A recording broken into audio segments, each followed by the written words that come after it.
Pastor Zé Bruno, esqueci o nome da igreja, não sei que pedra, Casa da Rocha, está bem parecido, Rocha, pedra, Casa da Rocha, isso, filho, obrigado. E aí ele falou, pastor, preste atenção nessa série de mensagens aqui, e eu fui ver, e de fato é uma série de mensagens boa, então nós copiamos. Copiar dando o autor não é roubo, né? Então já estou dando o autor, porque nós vamos, esse mês inteiro de abril, fevereiro e quinta-feira, falar sobre o povo da cruz. E é interessante quando você consegue entender sobre o que é o povo da cruz. Né? O que nos faz diferente, o que deveria nos fazer diferente, o que deveria impactar nossas vidas, o que deveria, de fato, mover nossos corações quando nós falamos que nós somos o povo da cruz. Né? Eu que pedi, Bruno. Que nós somos o povo da cruz. E hoje nós vamos começar falando tudo começa na cruz. Só para que você entenda rápido e ouça, tudo começa na cruz, atraído pela cruz, é a cruz que carregamos, Cristo como o centro da vida, um povo reconciliado na cruz, visto através da cruz, a mesma atitude da cruz, considere a cruz, a loucura da cruz. E quando eu estava na quarta-feira passada, conversando com o Bruno aqui na igreja, eu falei, meu Deus, quantas coisas nós temos, e isso são algumas, porque nós poderíamos falar muito mais da cruz do que essas mensagens, essas 11 mensagens, porque a cruz, ela de fato, ela consegue impactar os nossos corações. Ela mudou a história das nossas vidas. Ela muda a história dos nossos corações. Há um pregador, e eu não vou me recordar, eu só sei que o segundo nome dele é Dunley, é um americano, e ele diz que durante muitos anos ele orou para que tivesse a marca da cruz, mas ele não queria fazer a tatuagem. Né? Ele falou, nunca vou fazer tatuagem, mas eu queria ter a marca da cruz em mim, do tamanho da importância do que era a cruz. E ele falou que um dia ele acordou, e eu não fui verificar isso, chegar perto dele, falando, deixa eu ver, não dá, mas ele falou que ele acordou, e as rugas que estavam entre as suas sobrancelhas, fazia uma marca de cruz nele. E ele agradeceu a Deus. Ele falou assim, eu não sei se era velhice, ou se de fato Deus colocou. Não importa os fatores, mas o que importa é que toda vez que eu olhasse para aquilo ali, eu pudesse me sentir marcado por Cristo. Né? E é diferente da marca de um gado. Eu estou assistindo uma série e eles marcam o gado, porque é uma série de fazendeiros. Não é ser marcado como um gado, é ser marcado como filho, é ser marcado como separado, um povo escolhido. E isso é impressionante. Então hoje o André, ele selecionou algumas canções que falam de cruz, e eu estava ali adorando e falei, Senhor, quantas canções, quantas palavras, quantas coisas nós conseguimos mergulhar numa palavra tão pequena, cruz, e que já fez e faz a total diferença em nossas vidas. O que eu quero convidar você, e você que está pegando o primeiro dia, não perde os outros não, porque você pode deixar com que essa palavra impregne no seu coração, deixar com que essa palavra possa fazer total sentido. Você e eu somos o povo da cruz. Quando o macumbeiro, ela faz lá a cabeça, e eu acho que é assim que se chama, eles são marcados por 3 cruzes de cada lado do braço e no cocuruco da cabeça. Então pega-se a gilete, faz 3 cruzes de um lado, 3 cruzes do outro, 3 cruzes quando faz a cabeça, raspa no cocuruco da cabeça, porque eles são marcados. Não é isso que Deus quer de mim e de você. Não é isso que Deus nos convida. Eu sei que aqui você talvez fale assim, nossa pastor, eu nunca vi isso. Mas da onde eu vim é interessante que você vê pessoas que não podem levantar a cabeça. Você já viu? Não pode levantar a cabeça, anda de cabeça baixa, todo de branco, com turbante, sei lá o que é aquilo, todo de branco, cheio de cordão preto, vermelho, e com uma cara de envergonhado, e quem vem no sentido contrário quase que atravessa a rua para não passar nem perto. A Renata era uma dessa, atravessa. Ela vai que pega. Mas por exemplo, a minha mãe tem 3 marcas da cruz de um lado, 3 marcas da cruz do outro. E quando foram fazer a cabeça dela, ela falou: vai raspar minha cabeça nada. Fugiu da macumba. Mas quebrou a marca da macumba. Mas não é essa marca que o Senhor quer fazer em mim e você. O Senhor quer nos marcar o coração, transformar. A maior marca que Deus faz na minha vida e na sua vida é quando alguém olha para nós e fala assim: rapaz, você não era assim, o que está acontecendo contigo? E aí você vai saber que essa é a marca, que somos o povo da cruz. Pois bem, eu quero ler para você,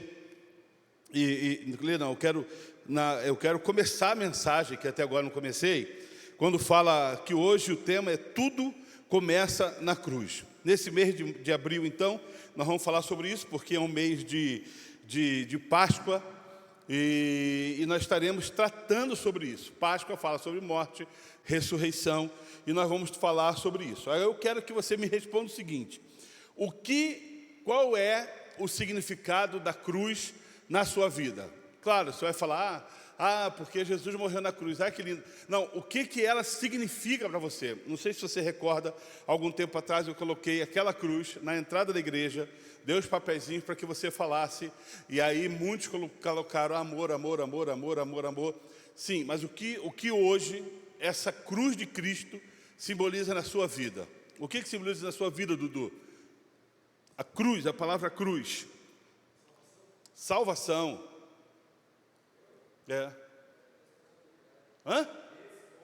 Responsabilidade. O que ela significa na sua vida, Renata? Uma nova vida. Andrezão.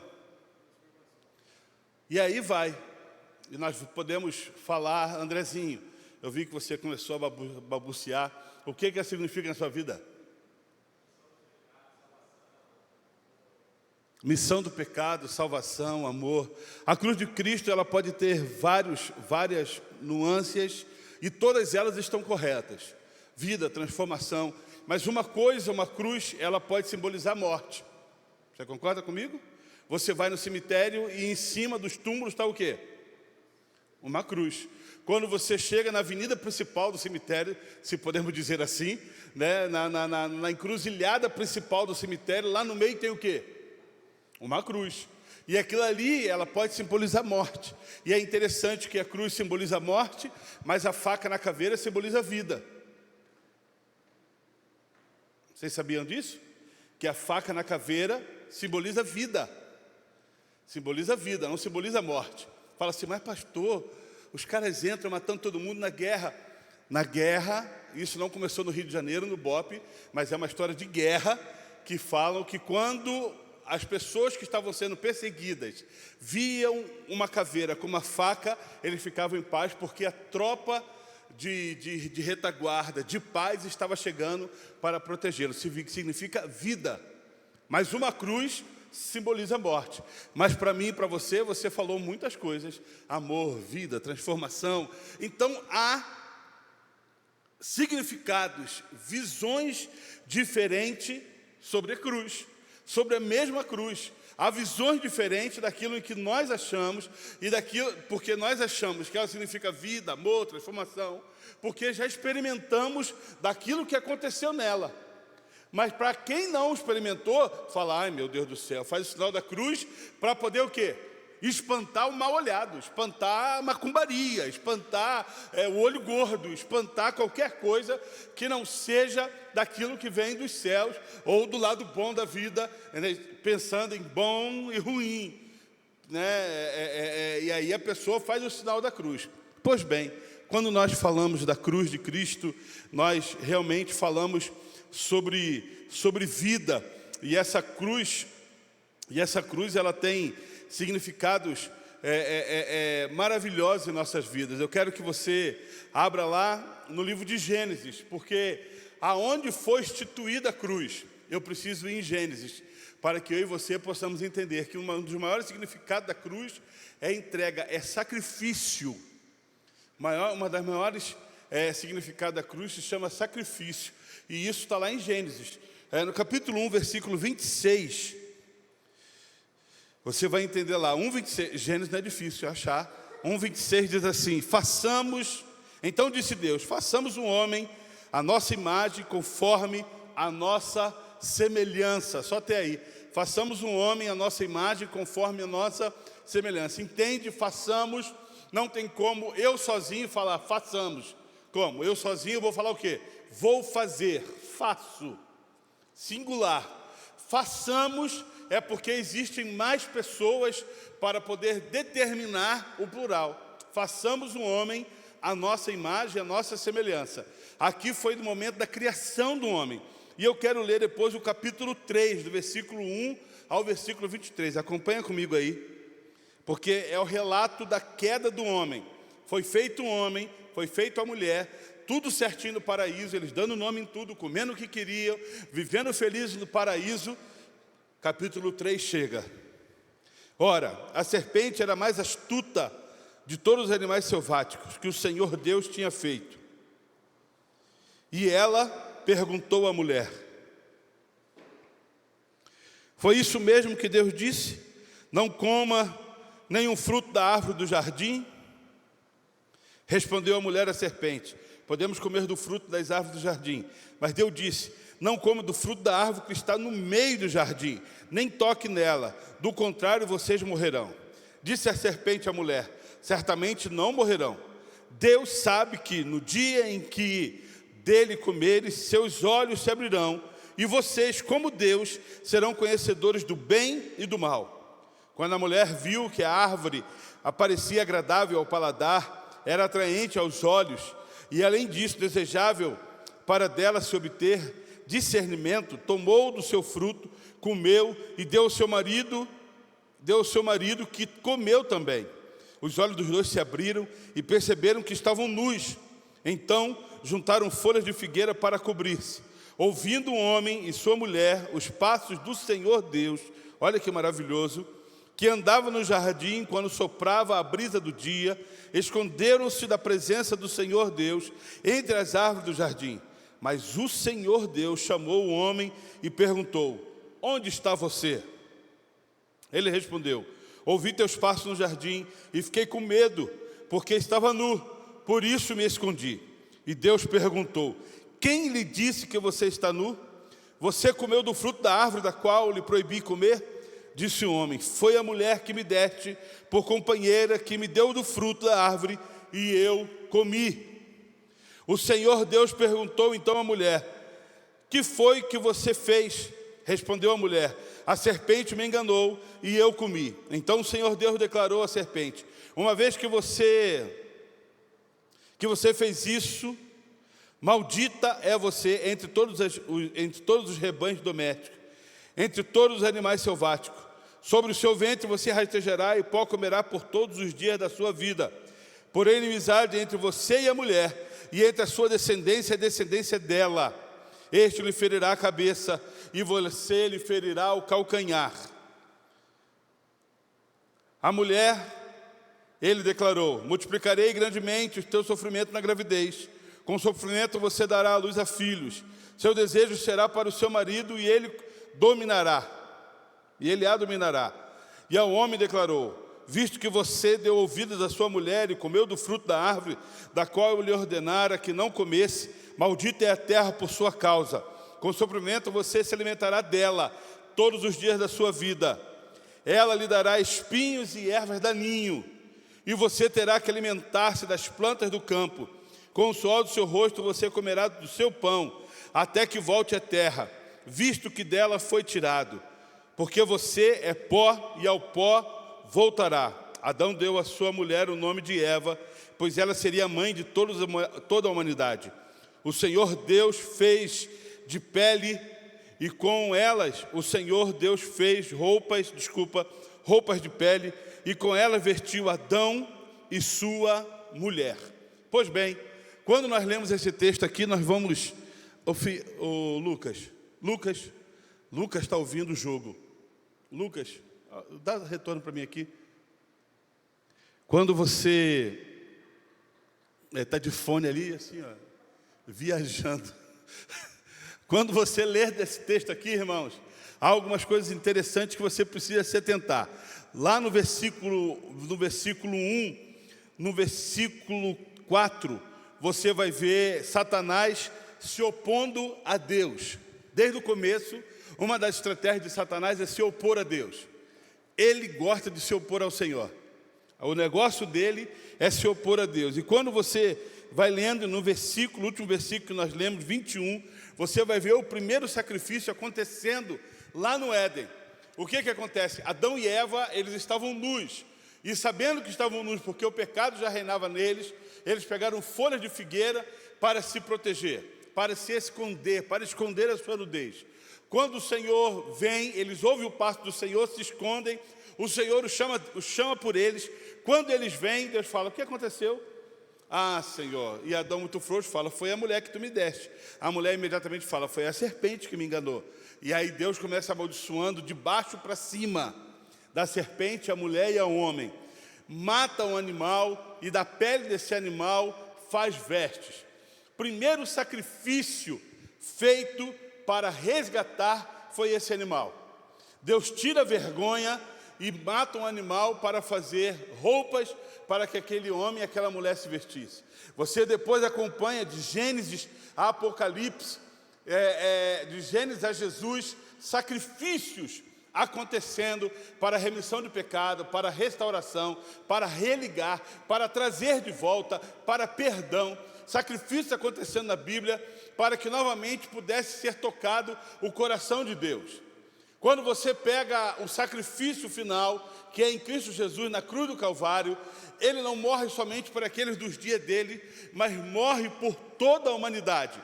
E toda a humanidade tem acesso a essa morte quando se declara que Jesus Cristo é Senhor e Salvador da sua vida. Arrependendo-se do seu pecado, voltando-se ao Senhor, pedindo perdão e o aceitando como seu único Salvador, você faz com que a morte de Cristo, lá na cruz do Calvário, o último sacrifício, venha sobre a sua vida e possa te restaurar. Amém, queridos? Nós começamos a entender isso, ver que em Gênesis acontece um sacrifício para que uma vergonha seja retirada. No Novo Testamento, em Jesus, um sacrifício foi feito do Cordeiro de Deus, mas agora não mais a vergonha, mas o pecado fosse retirado, fosse anulado na minha vida e na sua vida. Quando nós começamos essa série de mensagem, falando que tudo começa na cruz, nós precisamos entender que esse Jesus, ele é o Cordeiro de Deus, que tira o pecado do mundo. Ele é esse Cordeiro que se entregou na cruz do Calvário para que eu e você pudéssemos ter vida. Então você pode falar: a minha vida antes e depois da cruz. A minha vida antes e depois da cruz de Cristo. O que aconteceu, o que mudou, o que impactou, o que transformou, o que me impulsionou a viver uma nova vida em Cristo Jesus. O que me impulsionou a viver esse tempo com o Senhor e declarar: Senhor, eu quero a Ti até que a morte venha sobre mim, porque depois eu o terei para toda a eternidade. Não mais brigando contra o pecado, não mais brigando contra a tentação, não mais fugindo ou resistindo, mas agora declarando para sempre: Santo, Santo, Santo é o Senhor dos exércitos. Amém, queridos? Quando que eu vejo isso? Lá em João, no capítulo 1, versículo 29, no dia seguinte, João viu Jesus, João o Batista, aproximando, disse: vejam, é o Cordeiro de Deus que tira o pecado do mundo. É interessante que João, ele sendo o último profeta do Antigo Testamento, inserido no começo do Novo, ele declara: eis o Cordeiro de Deus. Quando Jesus Cristo vem para se batizar, ele fala: eis o Cordeiro de Deus que tira o pecado do mundo. Era uma prática, o Cordeiro morrer para trazer perdão. Eis o Cordeiro de Deus. Então, a palavra sobre o Cordeiro, sobre Cristo, no Velho Testamento, era uma sombra, uma seta que mostraria o que aconteceria no Novo. Quando você lê Isaías capítulo 7, no versículo 4, diz o seguinte: eis que a virgem Irmãos, estamos falando de Isaías. E ele fala: eis que a virgem conceberá e dará à luz a um filho, e chamará o seu nome de Emanuel. Lá em Isaías, não vou trazer com precisão quanto tempo faz isso, mas pelo menos uns 700 anos para mais. Só o período intertestamentário foram 400 anos. Desse período da revolta dos Macabeus, que talvez você não saiba nem que seja isso, Macabeus vende na padaria, até Isaías, vamos colocar mais 300 anos, talvez mais. Bruno, por favor. Vamos colocar 700, 800 anos.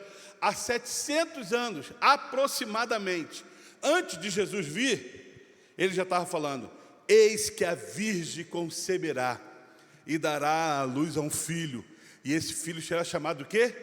Emanuel, que quer dizer Deus conosco. Rapaz, que precisão, que coisa linda. Não tem como você duvidar da palavra, se um texto escrito há tanto tempo atrás, ele traz com clareza como que uma virgem poderia dar à luz a um filho, e um homem lá atrás, há quase 1000 anos antes, declara: a virgem vai dar à luz, e essa luz que ele der, esse filho que vier, vai se chamar Emanuel. Isaías 53, capítulo 53, versículo 4 diz: ele tomou sobre si as nossas enfermidades, e as nossas dores levou sobre si. Versículo 5, ele foi ferido pelas nossas transgressões, e moído pelas nossas iniquidades. Próprio Isaías capítulo 9, versículo 6 e versículo 7. Pois um menino nos nasceu, um filho nos foi dado, o governo estará sobre os seus ombros. Ele será chamado de maravilhoso conselheiro, Deus poderoso, Pai da eternidade, príncipe da paz. Seu governo e sua paz jamais terão fim. Reinará com imparcialidade e justiça no trono de Davi para todo sempre. O zelo do Senhor dos exércitos fará isso acontecer. Entende que Isaías já está falando que ele vinha da linhagem de Davi, uma linhagem improvável, e que ele viria da linhagem de Davi. Por que uma linhagem improvável? Porque começa com uma ex-prostituta, passa por pessoas improváveis, revela-se em Jesus Cristo como o grande Cordeiro de Deus, que viria, o grande Emanuel, o maravilhoso conselheiro, Deus forte, Pai da eternidade, o príncipe da paz, que viria para transformar a minha vida, a sua vida, e nos resgatar, e nos dar vida. Quando nós lemos sobre isso e falamos que a nossa vida antes e depois da cruz, nós precisamos começar a entender quais foram esses aspectos da cruz em nossas vidas. Precisamos entender qual foi esse impacto. O que aconteceu comigo em relação à cruz de Cristo? O que aconteceu comigo quando eu decidi entregar a minha vida ao Senhor Jesus Cristo? O que aconteceu quando eu falo que a cruz é o início e não o fim? Para alguns, a cruz é morte. Por que para mim e para você é o início? Primeira coisa, a cruz como cumprimento do plano eterno de Deus. Por que a cruz é o início? Porque é o cumprimento do plano eterno de Deus. Apocalipse capítulo 13, versículo 8, diz o seguinte: todos os habitantes da terra adorarão a besta, a saber, todos aqueles que não tiveram seus nomes escritos no livro da vida do Cordeiro, que foi morto desde a criação do mundo. Olha o que o texto diz, que foi morto quando? Desde a criação. Lembra do animal que foi morto e foi feito roupa para Adão e Eva? Que foi morto. Aqueles que não se assentaram, aqueles que não se inclinaram à besta, esses porque se inclinaram ao Cordeiro de Deus, que foi morto no começo, lá na criação. Ou seja, a cruz como um cumprimento eterno do plano de Deus. O aceitar Jesus Cristo como nosso Salvador nos garante que o nosso nome esteja escrito no livro da vida. Por que a cruz é o começo? Porque eu entendo que o meu nome hoje já está escrito no livro da vida. O seu nome já está escrito no livro da vida. Você podia dar um amém melhor, porque não é fácil não, irmão. Não é lá no cartório do Bruno. Eu nasci, minha mãe vai lá e fala assim, eu quero registrar esse moleque aí, vai. Registra aí. Lá tem registro de nascimento? Registra aí. Não. É muito mais do que isso, irmãos. É muito mais do que isso. É estar com o nome escrito no livro da vida. Porque eu entendi que a cruz, para mim, não é o fim, mas é o começo de uma nova vida. Eu vivo nessa terra como no céu, da esperança do céu, da esperança que um dia estarei na glória com o Senhor. No começo, foi quando eu aceitei Jesus e de viver eternamente à destra de Deus Pai. Ou seja, o plano de Cristo se inicia, é o cumprimento do plano de Deus. A segunda coisa que eu aprendo, nova criação em Cristo Jesus. 2 Coríntios capítulo 5, versículo 17. 2 Coríntios 5, 17 diz o seguinte: portanto, se alguém está em Cristo, o que fala? Nova criatura as coisas antigas já se passaram, e eis que tudo se faz novo, e eis que tudo se fez novo, nova criação. A cruz é o ponto de partida para uma nova humanidade, restaurada em Cristo Jesus, transformada em Cristo Jesus, cheio da presença de Deus. A cruz não é o fim, é o começo de uma vida transformada e restaurada. A minha pergunta para você é o seguinte: você lembra quem era você antes da cruz de Cristo? Lembra aí? Antes da cruz ou não lembra? Ih, pastor, me deu amnésia. Me deu amnésia. Eu era tão ruim que eu não quero nem lembrar. Aí tudo bem. Eu era tão coisa ruim, pastor, que eu não quero nem lembrar quem era eu antes da cruz. Só quero lembrar pós-cruz. Lembrarmos antes da cruz não é olhar no retrovisor da vida com saudade. É ter a esperança que nunca mais eu viverei aquilo que eu vivi. É a certeza no meu coração que eu não quero mais viver o que eu vivi. Eu quero viver o que o Senhor tem para mim. Quando você fala que a vontade dele é boa, a bateria está acabando aqui, santo. Que a vontade dele é boa, é perfeita e é agradável. Quando eu começo a entender que a vontade desse Deus é boa para a minha vida, e isso só acontece o quê? Pós-cruz, pós-restauração, pós-encontro, pós-reconhecimento. Vai, bebê, acelera aí. Acelera.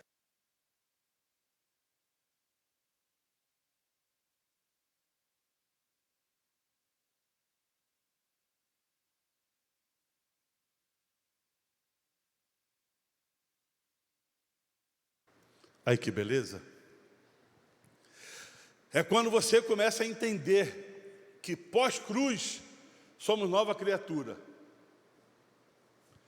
Pós-cruz, o Senhor me transforma, o Senhor age, o Senhor habita, Ele me conduz, Ele me perdoa, Ele me restaura, Ele me faz um novo homem e uma nova mulher, não havendo mais acusação, não havendo mais nada, sendo uma nova vida em Cristo Jesus.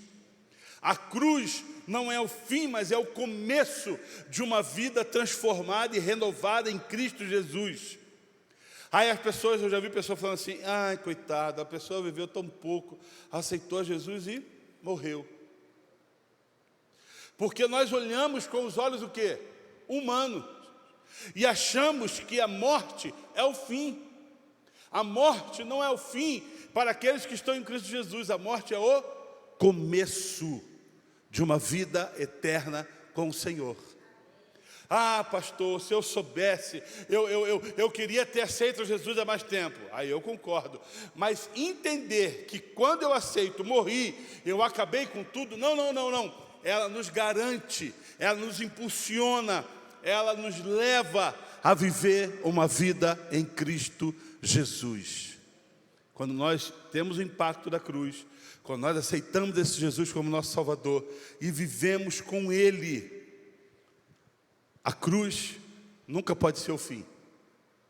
Ela nunca pode ser o fim. É dela para frente. É dela para frente. O que o Senhor fez? O que o Senhor fez? Quando o Senhor restaurou a minha sorte? Quando o Senhor mudou a minha vida? Terceira coisa que eu aprendo, que o fim da velha aliança e o início de uma nova aliança. Em Hebreus capítulo 9, versículo 15, diz o seguinte, Hebreus 9, 15. Por essa razão, Cristo é o mediador de uma nova aliança, para os que são chamados, recebam a promessa da herança eterna, visto que Ele morreu como resgate pelas transgressões cometidas sob a primeira aliança. A morte de Cristo na cruz marcou o fim dessa lei, dessa justificação sobre a lei, mas trouxe a nova aliança, trouxe para mim e para você a graça, a fé, a certeza que o Senhor está em nós. Não uma fragilidade, não um afrouxar da lei, não agora está mole, agora, infelizmente, alguns acham que é dessa forma. Ai, graças a Deus eu vivo na graça, e na graça eu vivo de qualquer jeito. Não é assim. Jesus, quando veio, fala, não vim revogar, eu vim cumprir. E a lei, ela se torna mais rígida. A diferença é que a graça está sobre mim e sobre você. A graça veio através de Jesus Cristo, e a salvação, ela vem pela fé, da certeza que em Cristo eu vou para o céu. Então, quando Cristo, o fim dessa velha aliança e do início de uma nova aliança, eu paro de entender que a justificação era pela lei, e começo a entender que a justificação, ela se torna pela graça, pela fé, daquilo que o Senhor faz na minha vida e na tua vida, daquilo que o Senhor Deus faz. Não é para afrouxar, é para trazer para mais próximo. É um braço que se estende para nos abraçar e nos aproximar, mas não para falar, agora eu vivo de qualquer jeito, agora eu peco, e se eu pecar, eu levanto, eu peço perdão, como um hino antigo que o Bruno cantava muito, se eu cair, levantar, como é que é? Tropeça aqui, ou cai acolá, cai de novo, levanta e começa a cantar. Lembra desse cântico? Nem começa, o pessoal do Rio, dê um sorriso só, sorriso aberto sim, sorriso sério. Não conhece o pastor Rodrigo? É bem mais novo que você. Aí fala, quem tem Jesus gosta de cantar, está sempre sorrindo, mesmo quando não dá. Aí a música diz, tropeça aqui, oh, cai acolá, cai de novo e levanta e começa. Não. Aí virou bagunça, né, irmão? É a vida do crente que cai, levanta, cai, levanta, cai, levanta, cai, levanta, pecado, graça, pecado, graça, pecado, graça. Não foi para isso que Deus nos chamou. Deus nos chamou e fala, se porventura pecar, não é viver na prática, na continuidade da prática, mas se porventura você e eu pecarmos, temos um Senhor como advogado que nos perdoa. Nós temos um advogado nos céus, mas que você caminhe debaixo dessa graça do Senhor. E teve uma mensagem, não sei se foi domingo ou outro dia que eu preguei, eu falei, quando você está no trânsito dirigindo e vem aquela vontade de você pecar no trânsito, que talvez só aconteça comigo, e você segura e fala, Senhor, tem misericórdia da minha vida, você fala, Senhor, me perdoa, porque eu ia agora blasfemar contra a vida desse homem, eu ia agora pecar contra a vida dele e contra a minha vida. você tem essa condição de imediatamente, antes que o seu coração se endureça, de pedir perdão ao Senhor. Agora, eu preciso entender que isso vem debaixo da nova aliança que começou na cruz de Cristo. Quando Cristo morre e na sua morte e ressurreição, Ele nos traz essa nova aliança. O que é que eu aprendo mais? Que a cruz como porta para a ressurreição. Eu tenho que usar óculos, e como não uso óculos, a cruz como porta para a ressurreição. Ela não garante, mas é a porta. A ressurreição de Cristo que vem após a cruz é o sinal definitivo de uma nova criação. Em 1 Coríntios capítulo 15, versículo 20 e 22, 20 e 21 diz o seguinte: mas de fato Cristo ressuscitou dentre os mortos, sendo as primícias dentre aqueles que dormiram, visto que a morte veio por meio de um só homem, mas também a ressurreição dos mortos veio por meio de um único homem, veio por Cristo Jesus. A cruz como porta para a ressurreição.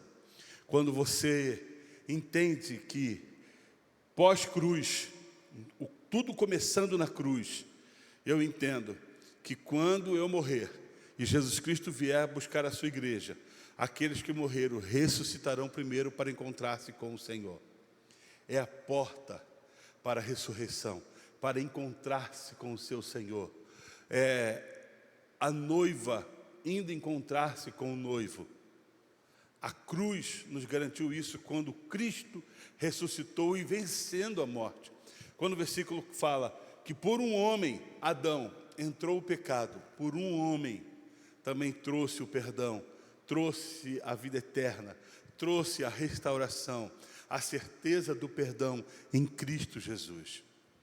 Tudo começa na cruz, quando nós definimos em nossos corações o que vamos viver.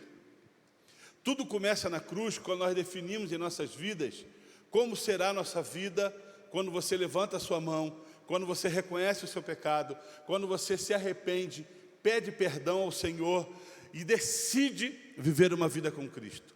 Tudo começa na cruz, quando você decide entender que esse Jesus morreu, ressuscitou e fala para mim e para você: vinde a mim, todos vós que estáis cansados e sobrecarregados, que eu vos aliviarei. É quando nós começamos a entender que começo da cruz é o fim das artimanhas de Satanás em nossas vidas, mas é o começo do agir de Deus de forma impactante, transformadora em nós, dia a dia, na estatura de varões perfeitos, buscando a cada dia o céu. Tudo começa na cruz, irmãos, quando eu e você permitimos que a mensagem, que os efeitos da cruz, que a mensagem da cruz tenha poder sobre as nossas vidas. Se ela for somente uma madeira pendurada num canto da igreja, ou se ela só for somente algo que está desenhado, ou quando você vê um cartaz, ou quando você vai num cemitério, ou quando você chega em algum lugar, tem uma cruz, e ela se torna somente uma cruz, você começa a ver a cruz de forma diferente. É interessante que eu ouvi a mensagem que o Bruno falou, desse pastor, e uma das coisas que ele fala, e eu não tinha me percebido disso, que em toda a criação, aonde você olha, você vê a cruz. E ele fala assim: não se levanta um prédio de 10, 15, 20 andares, se nas suas estruturas não tiver colunas com viga, como é que chama? Viga? E ali forma-se cruz. E aí você começa a entender, há uma sustentação, justamente porque as colunas e as vigas fazem com que elas se sustentem. Aí você vai falar: pastor, aqui não tem. É porque o telhado aqui é outro. Mas se tivesse construção em cima, certamente teria, mas tem uma saia aqui em cima que amarra toda essa construção. Há construções, há cruz marcada em nós. Não há construção de mudança de vida, levantamento de casa, de prédio, seja lá o que for, se não houver cruz. E nós precisamos entender isso. Nós precisamos entender isso, que a cruz ela causa transformação, mas acima de tudo, ela nos sustenta em permanecermos firmes com Cristo. As nossas orações é que nesse mês de abril, é que você, ao ouvir essas mensagens, que a cruz mude a simbologia aos seus olhos.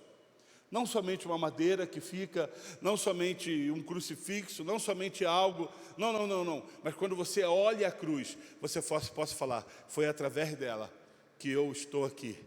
Foi através dela que o meu Redentor se entregou, morreu, ressuscitou, venceu, para que eu pudesse ter vida e vida em abundância.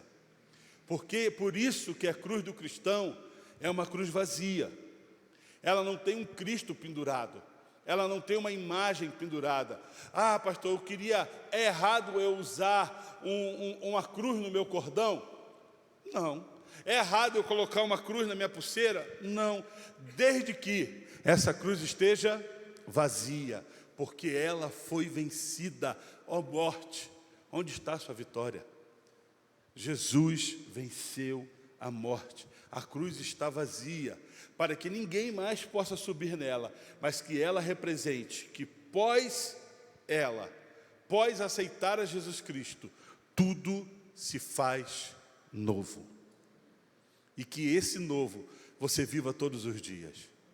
Que essa vida impactada e transformada em Cristo Jesus não seja somente num belo louvor, em belas canções, num culto arrepiante, num momento maravilhoso. Ai, hoje eu senti a presença de Deus, ou numa bênção, numa vitória, ou numa providência de Deus. Não. É muito mais que isso. É a certeza da vida eterna em Cristo Jesus. Vamos ficar de pé.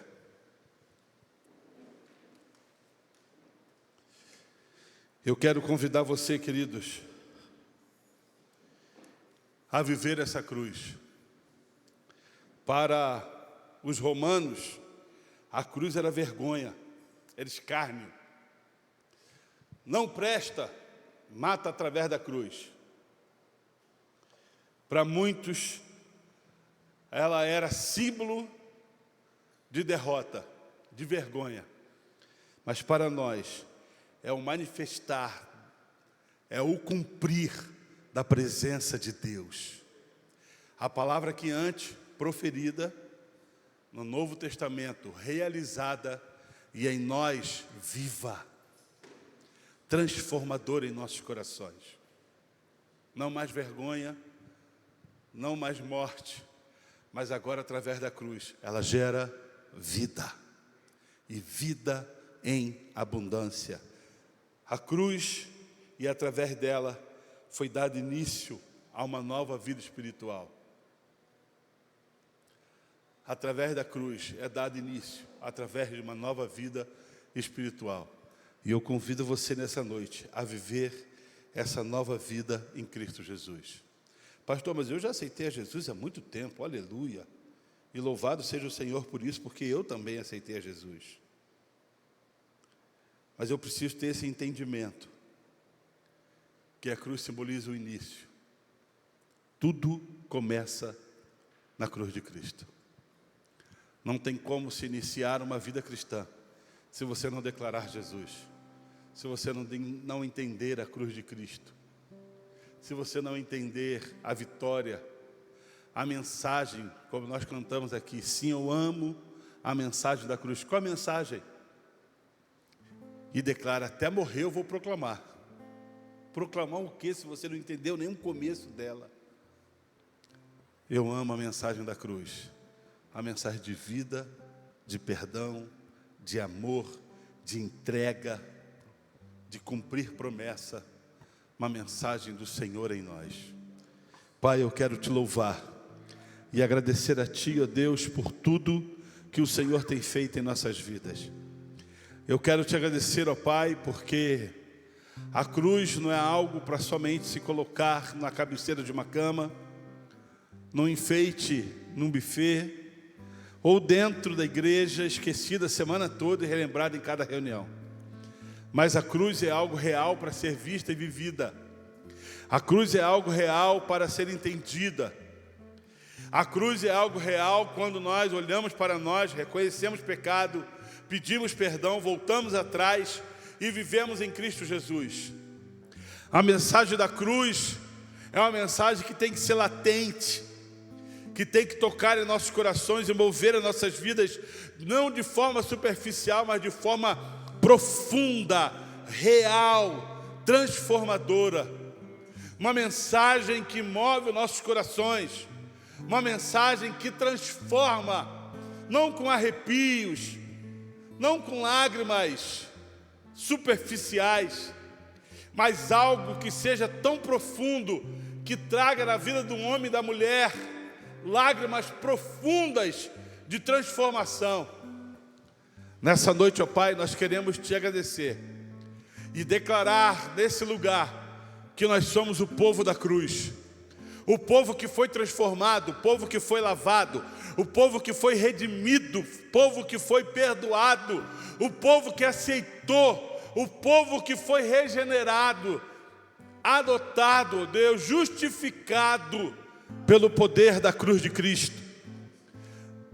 Nós somos o povo da cruz porque levamos em nossos corações o que ela simboliza e a transformação que ela causa. Nós somos o povo da cruz porque o nosso nome está escrito no livro da vida.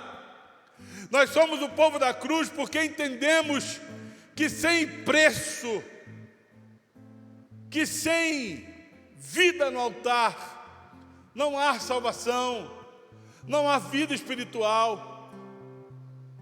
Viver na superficialidade não nos garante nada, mas queremos a cada dia mergulhar em Ti, buscar mais de Ti, querer mais do Senhor a cada momento.